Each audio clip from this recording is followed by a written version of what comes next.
Azam Pot 300, a Muslim League government with Shahid Sohrawardi as the chief minister was then in power in Bengal. After this rupture between the League and the cabinet mission, Sohrawardi had declared that if the Congress were put in power at the center, Bengal would raise the standard of rebellion. No part of the provincial revenues would be paid to the center. Bengal would set up an independent state owing no allegiance to the central government. This direct action program reached its culmination in the Great Calcutta killing on 16, 17 and 18 August. From the midnight of 15 August 1946, organized bands of Muslims variously armed were seen moving about the streets, rending the silence of the night by their cries and slogans. The dawn of 16 August broke under a cloudy sky, but the rain held off till the evening. Muslim hooligans got busy from early morning on the 16th, and by midday almost all day normal activities had been paralyzed in many parts of the city. A huge procession of the Muslims armed with lathis, spears and daggers started from Howrah for Calcutta to attend the mass rally. It was stopped by an army sergeant at the Howrah bridge. The processionists were disarmed. The lethal weapons and incendiary material recovered from them, making 2 truckloads. All this to little avail, however, for the conflagration became general towards the evening, and near total chaos reigned all over the city when the swelling, unruly mobs returning from Maidan after the grand rally presided over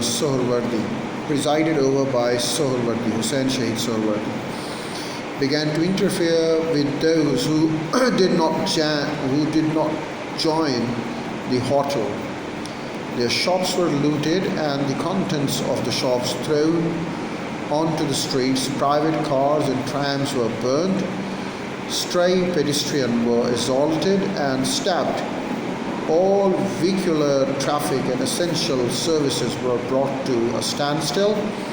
The only vehicles seen on the streets were the Muslim League lorries and jeeps loaded with hooligans shouting pro-Pakistan slogans and inciting the mob to violence.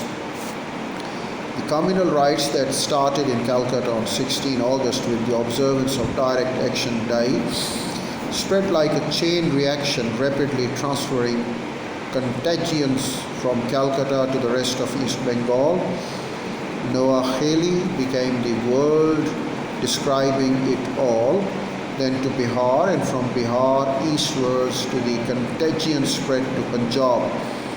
Unfortunately, the League, as indeed the Congress leaders viewed these riots,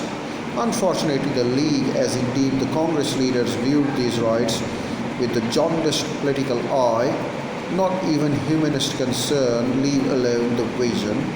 It was only Gandhi that then stood out and apart. Kim Christian caught the tragedy graphically when he wrote in The Statesman, "I have a stomach made strong by the experience of a war hospital, but war was never like this. This is not a riot," commented The Statesman editorially. "It needs a word found in the medieval history, a fury. Yet fury sounds spontaneous, and there must have been some deliberation and organization to set this fury on the way. Hodes who ran about battering and killing with 8-foot lathis may have found them lying about or bought them out of their own pockets. But that is hard to believe. We have already commented on the bands who fought it easy, who found it easy to get petrol and vehicles when no others were permitted on the streets. It is not mere supposition that men were imported into Calcutta to help in making an impression. In the same issue, in a leading article entitled "Disgrace Abounding," the paper commented, "The origin of the appalling carnage and the loss in the capital of a great province we believe the worst communal rights in Indian history was a political demonstration by Muslim League